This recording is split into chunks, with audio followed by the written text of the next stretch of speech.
আসসালামু আলাইকুম রহমতুল্লাহি ওয়া বারাকাতুহু।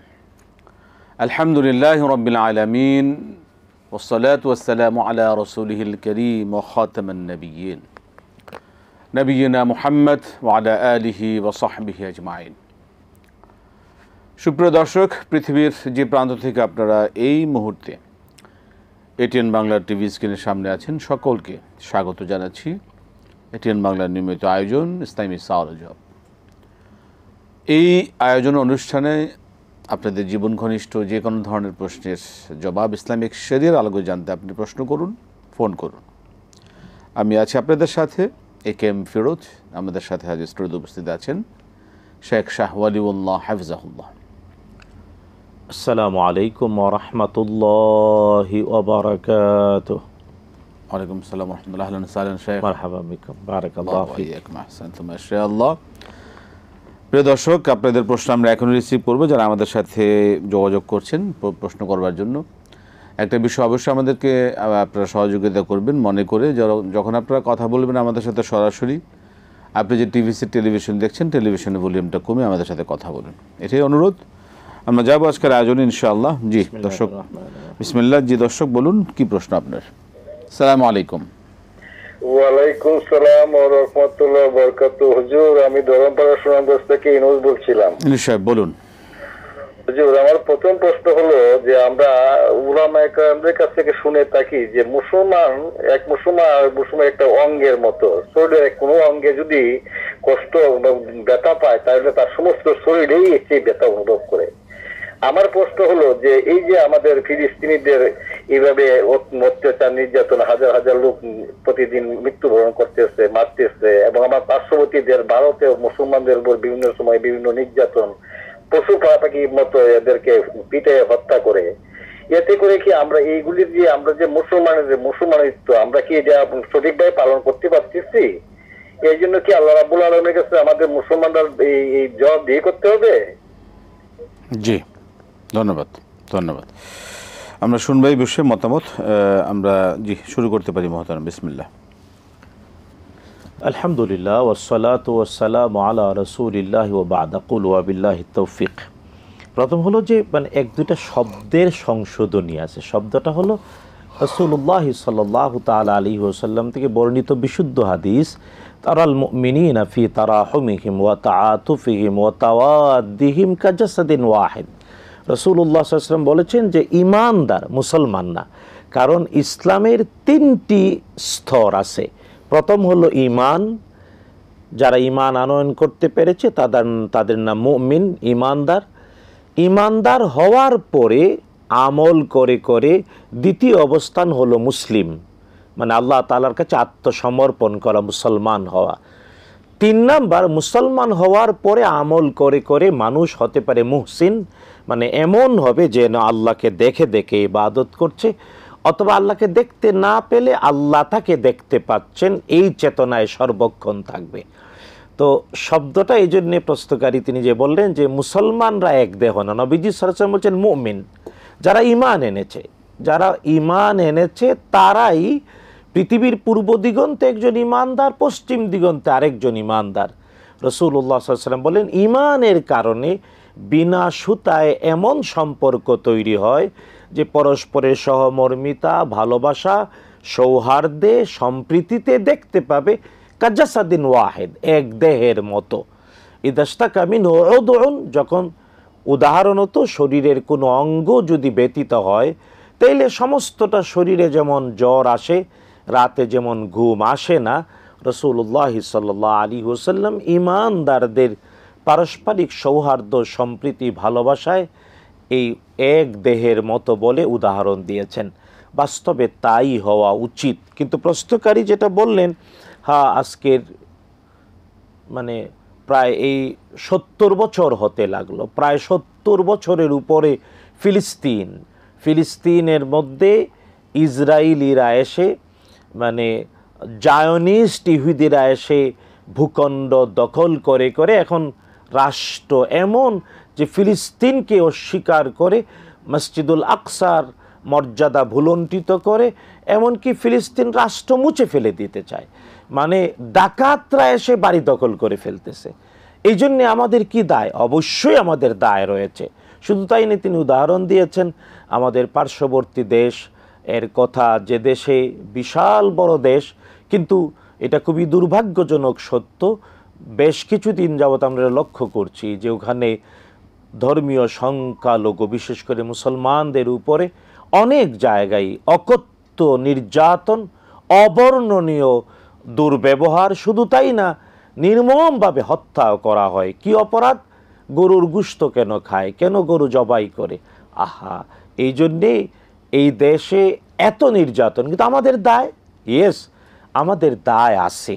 এটা সত্য যে সকল আইম্মা মুস্তাহিদিন একমত যে অবস্থায় জিহাদ করা ফরজে আইন, এর একটা হলো যখন কোথাও মুসলিমরা নির্যাতিত হয়, মুসলমানরা, ইমানদাররা, মুমিনরা যদি অন্যায়ভাবে নির্যাতিত হয়, তাহলে ওই নির্যাতন বন্ধ করার জন্যে, নির্যাতিতের অধিকার প্রতিষ্ঠার জন্যে, জালেমকে তার জুলুম বন্ধ করার জন্যে প্রত্যেকটি মুমিন, প্রত্যেকটি ইমানদার মাত্রই জিহাদ করতে হবে। কিন্তু বাস্তবতা হলো, দেখুন আমরা যারা বাংলাদেশে, আমাদের বাংলাদেশের একটা সীমানা রয়েছে, আমাদের বাংলাদেশি হিসেবে আমাদের জন্য পাসপোর্ট রয়েছে, তাই ইচ্ছা করলে একজন বাংলাদেশি ফিলিস্তিন যেতে পারে না, পার্শ্ববর্তী কোনো দেশ যেখানে মুসলমানদের নির্যাতন করে সেখানে যেতে পারে না, কারণ বাধা হয়ে দাঁড়ায় আমাদের ভৌগোলিক সীমারেখা এবং আমাদের পাসপোর্ট। কারণ আপনাকে ভৌগোলিক সীমারেখা অতিক্রম করে যদি যেতে হয় তাহলে পাসপোর্ট লাগবে এবং পাসপোর্টে ভিসা নিতে হবে। কিন্তু ওই যে দেশ জুলুম করে নির্যাতন করে তারা তো আর ভিসা দেয় না। এমনকি দেখুন ফিলিস্তিন যাওয়ার কোনো সুযোগ নাই, এমনভাবে চতুর্দিক থেকে ইসরায়েল ঘেরাও করেছে। এমনকি ফিলিস্তিন পৃথিবীর বর্তমান গ্লোবে ইউনাইটেড নেশনস, জাতিসংঘের সদস্যভুক্ত দেশগুলোর মধ্যে প্রায় 145টা রাষ্ট্র ফিলিস্তিনকে স্বীকৃতি দিয়েছে। বাংলাদেশও আমরা আলহামদুলিল্লাহ, যে কারণে বাংলাদেশেও ফিলিস্তিনের এম্বাসি আছে, অ্যাম্বাসেডার আছে। কিন্তু দুর্ভাগ্যজনক বাস্তবতা, যেমন বাংলাদেশে যিনি ফিলিস্তিনের রাষ্ট্রদূত, তিনি নিজের দেশে 18 বছর যেতে পারেন না। বাংলাদেশে ফিলিস্তিনের অ্যাম্বাসেডার, কিন্তু তিনি তার নিজের দেশে, নিজের মাতৃভূমিতে 18 বছর যেতে পারেন না। কারণ যাওয়ার জন্য ইসরায়েলের অনুমতি লাগে, যে দিক থেকেই ঢুকবে ইসরায়েলের অনুমোদন ছাড়া যাওয়া, কারণ ইসরায়েল চতুর্দিক থেকে গ্রাস করে ফেলেছে। তো এই যে বাস্তবতা, এই বাস্তবতায় ইমানদাররা রক্তক্ষরণ হৃদয়ে হয়, কিন্তু জালেমের জুলুম বন্ধ করার জন্যে, মজলুমের অধিকার প্রতিষ্ঠার জন্যে, জালেমের বিরুদ্ধে মজলুমকে সাহায্য করার জন্যে যাওয়া যাচ্ছে না। তাহলে শরীয়ত কি বলে? শরীয়ত বলে এটার দায়িত্ব হলো যারা রাষ্ট্র চালান, সরকার চালান তাদের উপরে। যেমন আমাদের বাংলাদেশে এখন আমাদের ইন্টেরিয়র গভর্নমেন্ট, আমাদের অন্তর্বর্তীকালীন সরকার, এখানে যারা অ্যাডভাইজার রয়েছেন, প্রধান উপদেষ্টা রয়েছেন, তাদের দায়িত্ব তারা মুসলিম হিসেবে সকল জুলুমের বিরুদ্ধে, অন্যায়ের বিরুদ্ধে মজলুমের পক্ষে থাকবেন। তারা যদি মজলুমের পক্ষে অবস্থান নেন, জালেমের বিরুদ্ধে অবস্থান নেন, তাহলে আমাদের সবার পক্ষ থেকে দায়টা পূর্ণ হয়ে যায়। কিন্তু তারা যদি না নেন, আল্লাহ না করুক, এমন যদি তারা মজলুমের পক্ষ অবলম্বন না করেন, তাইলে দায়টা সবার উপরে। তবে অবশ্যই জবাবদিহি করতে হবে দায়িত্বের বাস্তবতায়। প্রধান যিনি, তাকে আগে, তারপরে এই ধারাবাহিকতায় পর্যায়ক্রমে নিচে। সুতরাং বর্তমান পৃথিবীতে যত জায়গায় নির্যাতিত মুসলমান, যত জায়গায় নির্যাতিত মানবতা, যেমন শুধু প্রশ্নকারী ফিলিস্তিন বললেন, প্রশ্নকারীর বলা উচিত কাশ্মীরের কথা, প্রশ্নকারীর বলা উচিত পৃথিবীর আরো যেমন আমাদের ঘরের পাশে আরাকানের পক্ষে তো বাংলাদেশ দাঁড়িয়েছে, যে কারণে যেখান লক্ষ লক্ষ মুসলমানদের বাড়িঘর জ্বালিয়ে দিয়ে তাড়িয়ে দিয়েছে মায়ানমারের বর্গীরা, বাংলাদেশ আশ্রয় দিয়েছে। কিন্তু উচিত তাদেরকে তাদের নিজ দেশে আরাকানের তথা রোহিঙ্গা মুসলমানদেরকে তাদের পৈতৃক ভিটে মাটিতে ফিরে যাওয়ার ব্যবস্থা করা। বাংলাদেশ সরকার তাদের পক্ষে এবং সারা পৃথিবীর জনমত রোহিঙ্গা মুসলমানদের পক্ষে নিয়ে তাদেরকে তাদের বাড়িঘরে পৈতৃক ভিটে মাটিতে ফিরে যাওয়ার ব্যবস্থা করা। এটাই হলো ইসলাম, এটাই হলো ঈমান, এটাই হলো এক দেহের দাবি। আল্লাহ তৌফিক দিন, আমিন। আমিন। জি, আমরা প্রশ্ন নেব। দর্শক বলুন। আসসালামু আলাইকুম। ওয়ালাইকুম আসসালাম। আমি মাহবুবা থেকে মাহফুজা বেগম বলছি। জি বলুন, বলুন। আমার প্রশ্ন হলো, রমজানে উমরা করতে গেলে অনেকে দেখি 8 টাকার তারাবি পরে তাওয়াফ করতে চলে যায়। আমার প্রশ্ন, 20 টাকার তারাবি পড়া সব বেশি নাকি তাওয়াফ করতে বেশি সব? দ্বিতীয় প্রশ্ন, জি, রমজানে উমরা করতে গেলে অনেক সময় মসজিদে প্রবেশ করা যায় না, তখন বাইরে বা হোটেলে বসে সালাত আদায় করা যাবে কিনা? এর থেকে সব কম কম বেশি হবে? আর একটা আচ্ছা প্রশ্ন, আচ্ছা। রমজানে উমরা করতে গেলে হোটেলে বসে কোরআন খতম করলে সব কি কম হবে নাকি হেরম শরীফে খতম করলে সব বেশি হবে? ঠিক আছে। জি, আসসালামু আলাইকুম। ওয়ালাইকুম আসসালাম রাহমাতুল্লাহ। আসসালামু আলাইকুম। ওয়ালাইকুম আসসালাম ওয়া রাহমাতুল্লাহ, জাযাকাল্লাহু খাইর। আরিফ, চট্টগ্রাম থেকে। জি ভাইয়াক বলুন। আমার প্রশ্ন দুইটি। প্রথম প্রশ্ন, আমরা কোন আমল করলে মৃত্যুর সময় আমাদের ইমান সহ মৃত্যু হবে? আমরা কোন আমল করতে পারি যাতে আমাদের ইমান যাতে না যায়? ইমানে মৃত্যুর জন্য কি আমল? জি। জি আরেকটি প্রশ্ন, জি। যে মুক্তারাম কোন একটা ইউজ করেন যে আমাদের যেখানে সঠিক সময় দেখাবে? আচ্ছা, মানে ওয়াক্তুস সালাহ। জি জি জি জি ঠিক আছে। জি। আসসালামু আলাইকুম ওয়া রাহমাতুল্লাহ। ওয়ালাইকুম সালাম ওয়া রাহমাতুল্লাহি ওয়া বারাকাতুহু। ধন্যবাদ।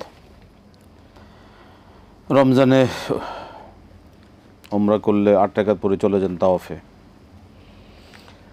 জানা উচিত যে মক্কাতুল মুকাররমায় যাওয়ার সৌভাগ্য জারি হয়, তার জানা উচিত মক্কাতুল মুকাররমায় পৌঁছানোর সৌভাগ্য হলে তাওয়াফটাই সবচাইতে বড় ইবাদত। তাওয়াফ সবচাইতে বড় ইবাদত। তাওয়াফের মোকাবেলায় অন্য আর কোনো ইবাদত নাই, এবং মক্কাতুল মুকাররমা ছাড়া পৃথিবীর আর কোথাও এই ইবাদত করা যায় না। কাবাগরের চতুর্দিকেই আল্লাহর সন্তুষ্টির জন্য বিশ্বনবী সাল্লাল্লাহু আলাইহি ওয়াসাল্লামের অনুসরণে প্রদক্ষিণ করা, এর নাম তাওয়াফ। এবং তাওয়াফটা নামাজের মতো। পার্থক্য, নামাজে কেবল কোরআন এবং রাসূলুল্লাহ সাল্লাল্লাহু আলাইহি ওয়াসাল্লামের শিখানো তাসবিহাতগুলো পড়তে হয়, কিন্তু তাওয়াফে কথা বলা যায়। পার্থক্য কিন্তু অজু সহ তাওয়াফ করতে হয়। আর তাওয়াফ কেবল কাবাতুল মুশাররফা, চতুর্দিকে আল্লাহ তাআলাকে সন্তুষ্ট করার জন্য মুহাম্মদুর রাসূলুল্লাহ সাল্লাল্লাহু তাআলা সাল্লামের অনুসরণে। তাই মক্কাতুল মুকাররমায় পৌঁছে আপনি সুযোগ থাকলে অবশ্যই তাওয়াফ বেশি করার চেষ্টা করা উচিত। আমাদেরকে অনেকে আবার জিজ্ঞেস করেন, উমরা বেশি করবেন নাকি বারবার উমরা করবেন, নাকি নামাজ করবেন, তেলাওয়াত করবেন? না, কোরআন এবং সুন্নাহ বলে সুযোগ থাকলেই তাওয়াফ করা, কারণ তাওয়াফ কাবাতুল মুশাররফা ছাড়া আর কোথাও করা যায় না। সালাতের মর্যাদায় রাসূলুল্লাহ সাল্লাল্লাহু আলাইহি ওয়াসাল্লাম বলেছেন, কাবাতুল মুশাররফার মসজিদুল হারামে অন্য পৃথিবীর যে কোনো জায়গায় 1 লক্ষ নামাজ সমান এক নামাজ কাবাতুল মুশাররফায়। হ্যাঁ, নামাজের এই মর্যাদা তো বটে, কিন্তু তাওয়াফের মর্যাদা তার চেয়েও অনেক অনেক বেশি। সুতরাং যদি কেউ তারাবি 8 রাকাত পড়ে গিয়ে তারপরে তাওয়াফ করে, অবশ্যই ভালো করছে, সে অঙ্ক কষে ভালোর দিকে আগাচ্ছে। আল্লাহ তৌফিক দিন, আমিন। জি। রমজানে উমরা করতে গেলে সমস্যা হয় ভিড়ের কারণে, সেটা কি হোটেলে বসে সালাত আদায় করলে কি হবে? জানা উচিত কাবাতুল মুশাররফার চতুর্দিকে দীর্ঘ একটা জায়গা, অনেক বড় জায়গা নিয়ে হাদ্দুল হারাম। আর এটা বললে এইভাবে যে কাবাগর থেকে সবচাইতে কাছে হলো তানঈম, মসজিদ আয়েশা, মানে 7 কিলোমিটার। আর একদিকে 18 কিলোমিটার, একদিকে 15 কিলোমিটার, একদিকে 22 কিলোমিটার। পুরা জায়গাটা হলো হারামের সীমানা। আদম আলাইহিস সালাম যখন পৃথিবীতে জান্নাত থেকে নেমে আসেন কাবার আঙ্গিনায়, তিনি আল্লাহ তাআলার কাছে দোয়া করেন যে শয়তান আমাকে ধোঁকা দিল, সে যদি এখন আমাকে এখানে পৃথিবীতে নামিয়ে দিয়েছে এখানেও আসে, তাহলে তো মুশকিল। তখন আল্লাহ তাআলা ফেরেশতা পাঠিয়ে কাবাগরের চতুর্দিকে সীমানা দিয়ে দেন, এর নাম হারাম, যেটা পরবর্তীতে রাসূলুল্লাহ সাল্লাল্লাহু আলাইহি ওয়াসাল্লাম নিজেও সাহাবায়ে কেরামকে পাঠিয়ে হারামের সীমানা নির্ধারণ করেছেন। এবং আলহামদুলিল্লাহ সৌদি সরকার সুন্দর ব্যবস্থাপনা করে হারামের সীমানার খুঁটি দিয়ে রেখেছে। তো হারামের সীমানার ভিতরে প্রত্যেকটা ইবাদত আপনি মসজিদুল হারামে যে সওয়াব পাবেন, হারামের সীমানার ভিতরে যে কোনো জায়গায় করলে একই সওয়াব হবে। এর উপরে সকল ইমামরা একমত। অর্থাৎ হারামের সীমানার ভিতরে আপনার হোটেলে যদি নামাজ পড়েন তাও 1 লক্ষ রাকাত, হোটেলের মধ্যে তেলাওয়াত করেন তাও একই সওয়াব। একটা মানসিক প্রশান্তি হয়তো আসে যে মসজিদুল হারামের সীমানার, মসজিদুল হারামের মধ্যে আপনি করেন, যেটা মানসিক প্রশান্তি, কিন্তু সওয়াবের বাস্তবতা একই হারামের সীমানার ভিতরে হলে। জি ইনশাআল্লাহ। হোটেলে বসে আমরা জবাব পেয়ে গেছি। হোটেলে বসে কোরআন তেলাওয়াত করা সব বেশি না হারাম শরীফে বসে কোরআন তেলাওয়াত? মানে হোটেলটাও হারামের সীমানার ভিতরে যদি হয় একই সওয়াব। তবে প্রসঙ্গত এটা একটু বলি যে অনেক আছেন, অনেক মা বোনরাও আছেন বা অনেক পুরুষও আছেন, হ্যাঁ, মসজিদে যেতে চান এবং প্রচণ্ড ভিড়ের মধ্যে ধাক্কাধাক্কি করেন, অন্যকে কষ্ট দেন, এটা অপরাধ। কারণ হারামের সীমানার ভিতরে ভালো কাজ যেমন লক্ষ গুণ, অপরাধটাও গুনাহও লক্ষ গুণ হয়। নাউযুবিল্লাহি মিন যালিক। যে কারণে আব্বাস রাদিয়াল্লাহু তাআলা রাসূল সাল্লাল্লাহু আলাইহি ওয়াসাল্লামের আপন ছোট চাচা, তিনি তার শেষ জীবনে মক্কাতুল মুকাররমার হারামের সীমা মর্যাদা অনুধাবন করে তায়েফে চলে গিয়েছেন এবং বলেছেন আমি ইবাদত করতে প্রয়োজনে হারামের সীমানায় আসব, কিন্তু মানবীয় ত্রুটিতে যদি আমার কোনো ভুল হয়ে যায় তাহলে তো লক্ষ গুণ অপরাধ। সুতরাং তায়েফে তিনি বাসা বাঁধেন এবং তায়েফেই তিনি ইন্তেকাল করেন। আব্দুল্লাহ ইবনে আব্বাস রাদিয়াল্লাহু তাআলা আনহু, তারও কবর তায়েফে। সুতরাং এটা বোঝা উচিত যে হারামের মধ্যে যে কোনো অপরাধ এটাও লক্ষ্য গুণ। যে কারণে অনেক মহিলা, অনেক পুরুষ ভিড়ের মধ্যে ধাপ্পাধাপ্পি করে না। পর্দা মেনটেন করা ফরজ, অন্যকে কষ্ট দেওয়া পাপ। সুতরাং ফরজের লঙ্ঘন করা এতেও লক্ষ্য গুণ পাপ হবে। শুধু তাই না, অন্যকে কষ্ট দিলেও লক্ষ্য গুণ পাপ হবে। আল্লাহ হেদায়েত করুন, বুঝার তৌফিক দিন, আমিন। জি, আমরা প্রশ্ন নেব। দর্শক বলুন। আসসালামু আলাইকুম। আসসালামু আলাইকুম। ওয়ালাইকুম আসসালাম। জি, আমার প্রথম প্রশ্ন হলো, আমার এক প্রতিবেশী আন্টি প্রতিদিন বলল যে তওবার নামাজ পড়েন, এটা কি হাদিস সম্মত নামাজ এবং তওবার নামাজ কয় রাকাত এবং কখন পড়তে হয়, কি নিয়মে পড়তে হয় একটু জানাবেন।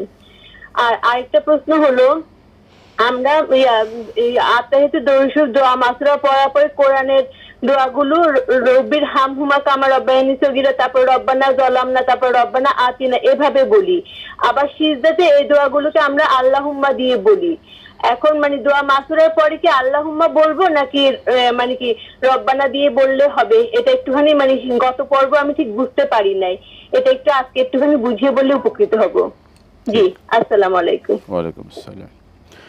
কোন আমলের মাধ্যমে ইমানি মৃত্যু লাভ করতে পারেন? আসলে ফরজ ইবাদতগুলো ঠিকমতো মেনটেন করা, এবং সুন্নাহর অনুসরণ করা জীবনের প্রতিটি ক্ষেত্রে, তাইলেই আশা করা যায় ঈমান সহ মৃত্যু নসিব হবে।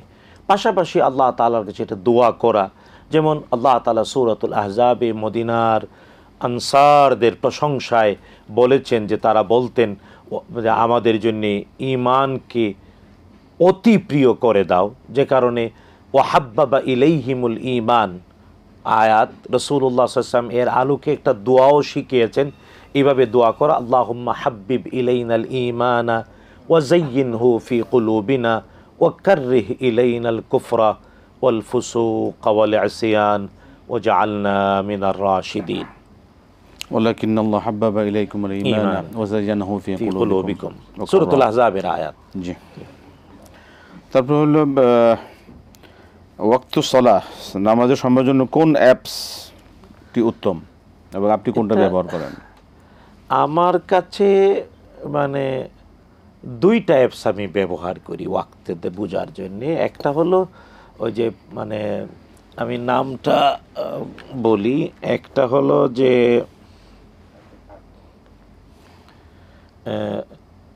কোরআন মজিদ নামে, ওই পাকিস্তান থেকে আল কোরআন মজিদ নামে একটা অ্যাপস আছে, কোরআন মজিদ। এটা মানে দীর্ঘদিন থেকে আমি ইউজ করি, আলহামদুলিল্লাহ ভালো। পাশাপাশি আমাদের এখানে আবার মানে হানাফি স্কুল অফ থট বা অন্যান্য মাজাহেবগুলো ক্লিয়ার করে বলে দেয়। মানে কোরআন মজিদ নামে পাকিস্তান থেকে একটা অ্যাপসের মধ্যে অনেক কিছু আছে, আলহামদুলিল্লাহ। পাশাপাশি এমনি আরও একটা অ্যাপস আছে যারা একেবারে বাংলাদেশি একটা অ্যাপস আছে, প্রেয়ার টাইম। এটা বাংলাদেশি, এখানে বাংলাদেশের মানে বিশেষ করে হানাফি স্কুল অফ থট অনুযায়ী দিয়ানাত, এটা যদিও ইন্ডিয়া থেকে, এটা মূলত দিয়ানাত হলো ইন্ডিয়া থেকে, এটার বাংলাদেশি ভার্সন আছে। এরা একেবারে বাংলাদেশের সময় অনুযায়ী হানাফি মাযহাব অনুযায়ী ওয়াক্ত এবং আশেপাশে মসজিদ কি আছে কিনা তাও দিয়ে, এটা মাশাআল্লাহ দিয়ানাত। আর একটা হলো কোরআন মজিদ, একটা হলো পাকিস্তানি আর একটা হলো মানে ভারত থেকে। জি, আমরা প্রশ্ন নেব। দর্শক বলুন, কে আছেন, কি প্রশ্ন? সালাম আলাইকুম। আসসালামু আলাইকুম। জি, ওয়ালাইকুম সালাম রহমতুল্লাহ। বলুন, কি প্রশ্ন? প্রশ্ন হলো যে মৃত ব্যক্তিকে স্বপ্নে দেখলে করণীয় কি? আর একটা প্রশ্ন হলো যে নবী রাসূলদের নিয়ে যে মুভি বা নাটক বানানো, এগুলো কতটুকু আছে? আচ্ছা, নবী নাটক, ঠিক আছে, ধন্যবাদ। জি, আমরা প্রশ্ন নেব। বলুন দর্শক। আসসালামু আলাইকুম। ওয়ালাইকুম আসসালাম ওয়া রাহমাতুল্লাহি ওয়া বারাকাতুহু। জি, বলুন। ওই আমরা বলি রব্বানা আতিনা ফিদ দুনিয়া হাসানাতাও ওয়া ফিল আখিরাতি হাসানাতাও ওয়া কিনা আযাবান নার। এখন রব্বানা বলা যায় না, আল্লাহুম্মা আতিনা বলতে হবে। তাওয়াফের সময় রব্বানা বলা যাবে, কিন্তু আমরা অন্য সময় নাকি আল্লাহুম্মা বলতে হবে। এখন কোনটা বলবো? আচ্ছা, ঠিক আছে। আর অজুর পানি গায়ে মুখে থাকলে নাকি ভালো হয়, না মুছার থেকেও মুছে ফেলানো উচিত, না মুছলে নাকি ভালো হয়। ঠিক আছে, তাই। জি, ধন্যবাদ। আমরা শুনবো এই বিষয়ে মতামত। গতকাল শুনেছি এই বিষয়ে জবাব দিয়েছিলেন শায়েখ, আজকে শুনবেন ইনশাআল্লাহ। যে প্রশ্ন হচ্ছে যে কোরআন দোয়ার নামাজের সেজদা, না তওবার নামাজ কি আসলে এক আন্টি আছেন নিয়মিত পড়েন, পড়লে কিভাবে পড়তে হবে এবং এটা কোরআন সুন্নাহ দ্বারা কতটুকু? মূলত হলো বিশুদ্ধ সুন্নায় প্রমাণিত, রাসূলুল্লাহ সাল্লাল্লাহু আলাইহি ওয়াসাল্লাম শিখিয়েছেন, যখনই কোনো ব্যক্তি অন্যায় করে ফেলবে, পাপ করে ফেলবে, গুনাহ করে ফেলবে, বুঝবে যে আমার গুনাহ হয়ে গেছে, পাপ হয়ে গেছে, অন্যায় হয়ে গেছে, তখন ব্যক্তি আল্লাহ তাআলার কাছে ক্ষমা চেয়ে তওবার নিয়তে 2 রাকাত নামাজ পড়বে। এটা হলো গুনাহ হওয়ার পরে। কিন্তু জানা উচিত মানুষের গুনাহ 3টা সেক্টরে হতে পারে। একটা হলো আল্লাহর হক নষ্ট করলো, আল্লাহ তাআলার হক নষ্ট করার কারণে গুনাহ হলো, তাইলে আল্লাহর কাছে ক্ষমা চাইলেই হবে এবং এই জন্য 2 রাকাত নামাজ পড়বে। 2 নাম্বার, মানুষের গুনাহ হয় নিজের মা বাবার সাথে হক আদায় না করে দুর্ব্যবহার করলে। তো মা আর বাবার সাথে যদি এমনটা করে, তাহলে আগে তাদের কাছ থেকে ক্ষমা নিয়ে তারপরে নামাজে দাঁড়িয়ে তওবার নিয়তে নামাজ পড়বে, তাইলে আল্লাহর কাছে ক্ষমা হবে, নাই তো হবে না। 3 নাম্বার, মানুষের অধিকার নষ্ট করে। সুতরাং যদি কেউ কোনো মানুষের অধিকার নষ্ট করে, টাকা পয়সা অন্যায়ভাবে আত্মসাৎ করে, জমি জমা আত্মসাৎ করে, আইল ঠেলে, এমন অনেক অপরাধ মানুষের অধিকার নষ্ট করে, তখন যদি কেবল নামাজ পড়ে তাহলে হবে না। অবশ্যই যার অধিকারটা নষ্ট করেছে তার কাছ থেকে ক্ষমা নিয়ে তারপরে নামাজে দাঁড়িয়ে আল্লাহকে বলতে হবে, আল্লাহ অমুকের অধিকার নষ্ট করেছিলাম, তার কাছে ক্ষমা চেয়েছি, তুমিও ক্ষমা করে দাও। এই জন্য জানা উচিত যে কোনো অপরাধ, যে কোনো গুনাহ, যে কোনো পাপ হওয়ার পরে 2 রাকাত নামাজ তওবার নিয়তে করা যায়, কিন্তু এটা অভ্যাসে পরিণত না। জানা উচিত গুনাহ হলে করবে, গুনাহ হয় নাই তাইলে প্রতিদিন তওবার নিয়তে নামাজ না। যেহেতু রাসূলুল্লাহ সাল্লাল্লাহু আলাইহি ওয়াসাল্লাম শিখিয়েছেন যে কোনো গুনাহ, যে কোনো পাপ, যে কোনো অন্যায় হয়ে গেলে তখন সে দাঁড়িয়ে নামাজ পড়বে। তবে অবশ্যই যদি তা আল্লাহর সাথে সংশ্লিষ্ট হয় তাইলে কেবল নামাজে তওবা করাই যথেষ্ট। আর 2 নাম্বার যদি মা বাবার সাথে হয় তাদের কাছ থেকে ক্ষমা নিয়ে তারপরে নামাজ। 3 নাম্বার মানুষের অধিকার নষ্ট করলে মানুষের কাছ থেকে ক্ষমা নিয়ে তারপরে তওবার নামাজ। এটা এইভাবেই রাসূলুল্লাহ সাল্লাল্লাহু আলাইহি ওয়াসাল্লাম শিখিয়েছেন। কিভাবে পড়তে হবে? স্বাভাবিক 2 রাকাত, 2 রাকাত নফল নামাজের মতো। জি। পরবর্তী প্রশ্ন হচ্ছে কোরআনুল কারীমের দোয়াগুলো কি আমরা দোয়া মাসুরার পরে পড়তে পারবো কিনা, পড়লে কিভাবে পড়তে হবে? হ্যাঁ, দোয়া মাসুরা মানে হলো সালাতের শেষ বৈঠকে আপনি 2 রাকাত বা 3 রাকাত বা 4 রাকাত বা 5 রাকাত বা 7 রাকাত বা 9 রাকাত, এই যত রাকাত আপনি পড়েন সর্বশেষ বৈঠকে আপনি আত্তাহিয়াতু পড়লেন, দুরূদ শরীফ পড়লেন, দোয়া মাসুরা পড়লেন, তারপরে কোরআনে বর্ণিত দোয়া আপনি ডাইরেক্ট পড়তে পারবেন, কোনো অসুবিধা নেই। আমি আবারও বলছি, শেষ বৈঠকে, নামাজের সর্বশেষ বৈঠকে দোয়া মাসুরা পড়ার পরে কোরআনের বর্ণিত দোয়া ডাইরেক্ট পড়া যাবে। যেমন রব্বানা যালামনা আনফুসানা, রব্বানা আতিনা ফিদ দুনিয়া, আপনি ডাইরেক্ট পড়তে পারেন, কোনো পরিবর্তন দরকার নাই। কিন্তু যদি কেউ রুকু এবং সেজদায় দোয়া করতে চান, রুকু এবং সেজদায় যদি কোরআনে বর্ণিত দোয়া করতে চান, তাহলে কোরআন আল কারীমের তেলাওয়াত রুকু এবং সেজদায় নিষেধ। রাসূলুল্লাহ সাল্লাল্লাহু আলাইহি ওয়াসাল্লাম কোরআনের বর্ণিত দোয়াগুলো রুকু সেজদায় করেছেন বলে প্রমাণ পাওয়া যায় না, বরং রাসূলুল্লাহ সাল্লাল্লাহু আলাইহি ওয়াসাল্লাম তিনি ওহীর দ্বারা প্রাপ্ত সুন্নায় প্রমাণিত দোয়াগুলো করেছেন। আমি আবারও বলছি, রাসূল সাল্লাল্লাহু আলাইহি ওয়াসাল্লাম ওহীর দ্বারা প্রাপ্ত সুন্নায় প্রমাণিত দোয়া। কেন বলছি? কারণ দোয়াগুলোও বিশ্বনবী সাল্লাল্লাহু আলাইহি ওয়াসাল্লাম নিজের থেকে বলতেন না। দোয়াও ইবাদত হওয়ার কারণে দোয়াও ওহী হয়েছে আল্লাহ তাআলার পক্ষ থেকে। এর সবচেয়ে বড় প্রমাণ হলো রাসূলুল্লাহ সাল্লাল্লাহু আলাইহি ওয়াসাল্লাম ঘুমের একটি দোয়া আছে, বুখারী মুসলিম বর্ণনা করেছেন, বালিশে মাথা রেখে বলা, আল্লাহুম্মা আসলামতু ওয়াজহি ইলাইক ওয়া ফাওয়াদতু আমরি ইলাইক ওয়া আলজাতু যাহরি ইলাইক রাগবাতান ওয়া রাহবাতান ইলাইক লা মালজা ওয়া লা মানজা মিনকা ইল্লা ইলাইক আল্লাহুম্মা আমানতু বিকিতাবিকাল্লাযী আনজালতা ওয়া বিনাবিয়্যিকাল্লাযী আরসালতা। রাসূলুল্লাহ সাল্লাল্লাহু আলাইহি ওয়াসাল্লাম একজন সাহাবীকে এই দোয়া শিখালেন। সাহাবী দোয়া শিখে তার সম্প্রদায়ের কাছে গেলেন, কিন্তু নিজে একটা অ্যামেন্ডমেন্ট করলেন। এই দোয়ার সর্বশেষ শব্দ ওয়া বিনাবিয়্যিকাল্লাযী আরসালতা, এই জায়গায় তিনি নবীর শব্দ পরিবর্তন করে বললেন ওয়া বিরাসূলিকাল্লাযী আরসালতা, কারণ নবীর চেয়ে রসুলের মর্যাদা বেশি। সাহাবী পরিবর্তন করলেন। কিছুদিন পরে তিনি আবার রাসূলুল্লাহ সাল্লাল্লাহু আলাইহি ওয়াসাল্লামের কাছে আসলেন, এসে বলেন, ইয়া রাসূলুল্লাহ সাল্লাল্লাহু আলাইহি ওয়াসাল্লাম, ঘুমের যে দোয়াটা আপনি শিখিয়েছিলেন আমি একটু বলি হয় কি না দেখেন।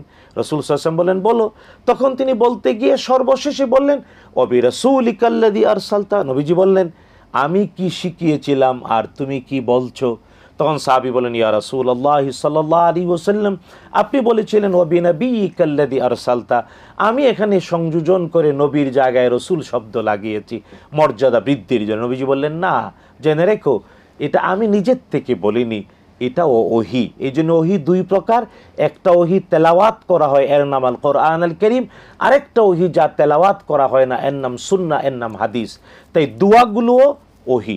রাসূলুল্লাহ সাল্লাল্লাহু তাআলা আলাইহি ওয়াসাল্লাম নামাজে রুকু সেজদায় সুন্নাহ দ্বারা প্রমাণিত ওহী দ্বারা অবতীর্ণ দোয়াগুলো করেছেন, তাই আমাদের করা উচিত। কিন্তু কেউ যদি ইচ্ছা করেন না কোরআনের বর্ণিত দোয়া রুকু সেজদায় করতে, তাইলে এই ক্ষেত্রে ফুকাহা আইম্মা মুস্তাহিদিন বলেন যে যেখানে রাব্বানা যালামনা আছে সেখানে রাব্বানা শব্দ পরিবর্তন করে বলবে আল্লাহুম্মা যালামনা আনফুসানা ওয়া ইল্লাম তাগফির লানা, এই আর কি। তো এটা শুধু রুকু এবং সেজদার ক্ষেত্রে, কিন্তু শেষ বৈঠকে দোয়া মাসুরার পরে পড়তে গিয়ে কোনো সমস্যা নেই।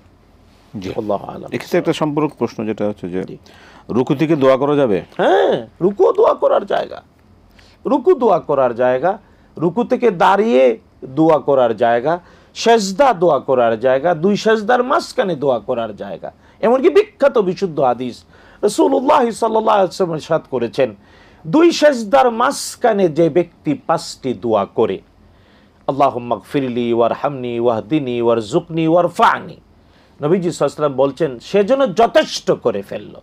দুই সেজদার মাঝখানেও দোয়া, এক সেজদা দিলাম, উঠে বসলাম, বলবো আল্লাহুম্মা গফিরলি ওয়ারহামনি ওয়াহদিনি ওয়ারযুকনি ওয়াআফিনি ওয়াজবুরনি ওয়ারফা'নি, রাসূলুল্লাহ সাল্লাল্লাহু আলাইহি ওয়াসাল্লাম শিখিয়েছেন।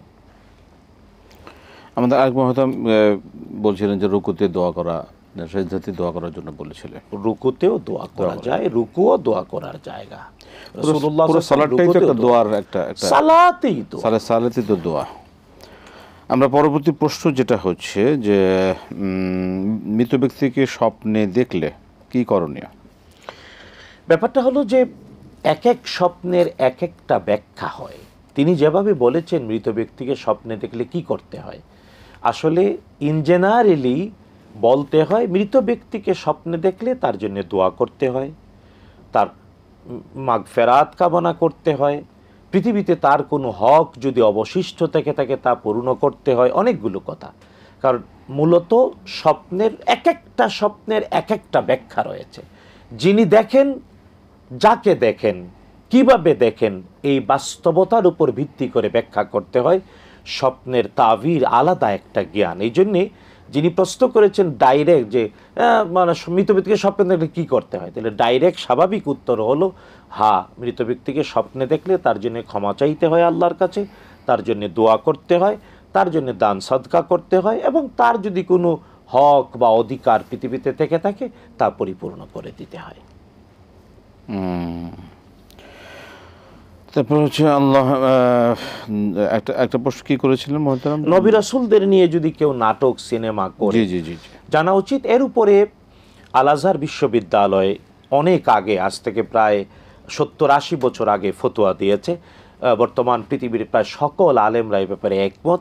নবী এবং রাসূলদের জীবনী নিয়ে যদি কোনো মানে ভিজুয়াল চিত্র তৈরি করতে হয়, তাইলে যতটা সম্ভব তাদের সম্মান মর্যাদা সংরক্ষণ করে করতে হবে, এবং অবশ্যই অবশ্যই অবশ্যই ওই নবী এবং রাসূলের কোনো ডামি দেখানো যাবে না। নবী এবং রাসূল যদি তার জীবন নিয়ে কোনো মানে চিত্র, কোনো ভিজুয়াল জিনিস তৈরি করতে হয়, তাহলে ওই নবী এবং রাসূলের কোনো ডামি দেখানো যাবে না। কারণ নবী এবং রাসূলরা এতটাই পবিত্র, আল্লাহ তাআলা তাদেরকে এতটাই সংরক্ষিত রেখেছেন, নবী রাসূলগণকে, তারা মাসুম, তারা নিষ্পাপ, তাই পৃথিবীর কোনো মানুষকে তার মতো করে দেখানো যাবে না। এটা হারাম সর্বসম্মতিক্রমে। কিন্তু অন্যদেরকে, ইউসুফ আলাইহিস সালামের সময়ের গল্প কেউ দেখালো, ইউসুফ আলাইহিস সালাম বানানো যাবে না কাউকে, কারণ দুনিয়ার কেউ ইউসুফ আলাইহিস সালামের মতো হতে পারবে না, পারবে না, পারবে না। বিশ্বনবী সাল্লাল্লাহু আলাইহি ওয়াসাল্লাম বলছেন, ইউসুফ বলেছেন, রাসূলুল্লাহ সাল্লাল্লাহু আলাইহি ওয়াসাল্লাম সুন্দর করে বলেছেন, সম্মানিত, তার পিতাও সম্মানিত, দাদাও সম্মানিত, দাদার বাবাও সম্মানিত।